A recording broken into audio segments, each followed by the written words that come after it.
Lecture pour tous reçoit aujourd'hui Hermeline de Villemeuse pour son dernier roman,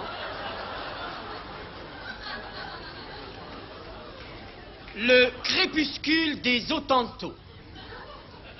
Pourquoi, chère Hermeline, le crépuscule des Hottentots?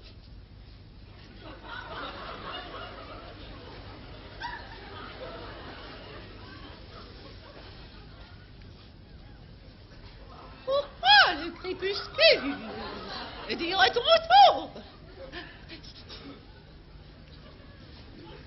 Tôt ou tard, il me fallait un titre. J'ai choisi celui-là. Voilà. Le Hottentot, ici, c'est un adulte. C'est une image. Mon roman, c'est la lente agonie, la dépersonnalisation, le drame psychophysiologique de cet adulte, pour qui j'ai créé d'ailleurs la Ligue de protection des majeurs contre les mineurs. C'est très épatant. Mais vous étiez surtout connu jusqu'ici pour vos recherches sur la culture des physalis et des colopantes. Comment peut-on passer du jardinage au roman à tendance sociale? C'est la même chose. Dans l'un ou l'autre cas, j'essaie vaillamment et modestement de porter mes fruits. Mais qui vous a incité à écrire ce roman? Ma femme de ménage. Oui, elle a cette merveilleuse logique que les gens savent. Vous savez, elle me disait toujours: oh, Madame cause comme un vrai bouquin. Alors, j'ai cru bon de brandir un fouet vengeur sur le cuir de cette jeunesse intransigeante et dépravée. Je m'explique. Certains jeunes n'accordent plus qu'une somme dérisoire à leurs parents pour sortir le soir.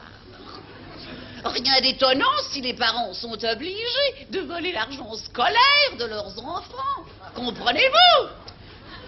Oui, certainement, certainement. Mais pourriez-vous ce soir, pour nos amis téléspectateurs, nous parler de vos personnages? Pourquoi pas, tu Dieu? Je vous en prie.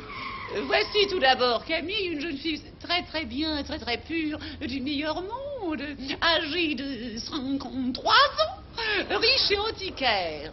Elle rencontre un adolescent de 17 ans, très épatant lui-même, fils de famille, grand standing, mobilette, déménageur, quoique cérébral.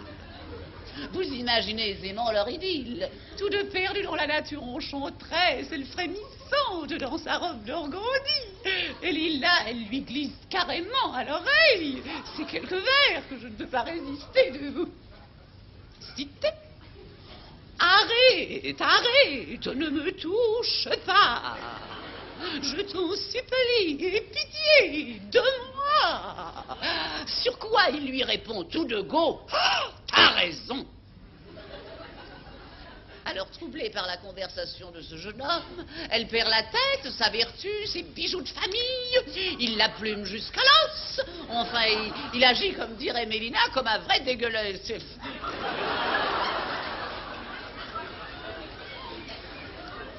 Mais que devient Camille dans tout ça? Ouh, la pauvre chérie, couverte d'opprobre. On la traîne devant les tribunaux pour détournement de mineurs. Sa pauvre maman, en apprenant la nouvelle, contracte une sorte de phtisie galopante. Sa grand-mère elle-même, qui était pourtant très joueuse, attrape les oreillons. Au vol, je dois dire, car à son âge, elle était, vous savez, elle était...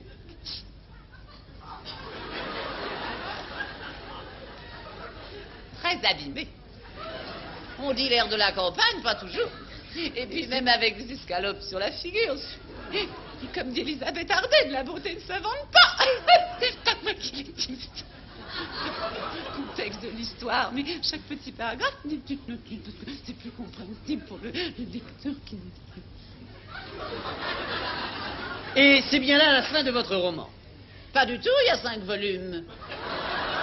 À la page 2048, c'est l'envol mystique de Camille que l'on retrouve au couvent. Elle apprend par la sœur Tourière, entre nonnes et matines, c'est ce que c'est, que son ex-amant avait quitté ses patrons en emportant la caisse, séquestré ses parents qui lui faisaient la morale, mis le feu de ci de là, avant de s'enfuir en compagnie d'un jeune teenager. Enfin, vous le voyez, tout ça est très très moderne, je dois dire que j'y ai mis le paquet. Et est-ce là votre conclusion? Ah non, il y a un message qui est donné par le garde-chasse qui a beaucoup vécu. En Angleterre, je crois, ou en Indochine. C'était Rambouillet. On voudrait aider les êtres, on ne peut rien pour les êtres.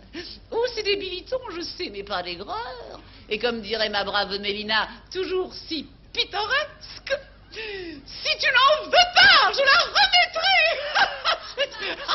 Je peux pas vous le dire. Il y aurait le carré blanc. C'était une très belle image. Merci.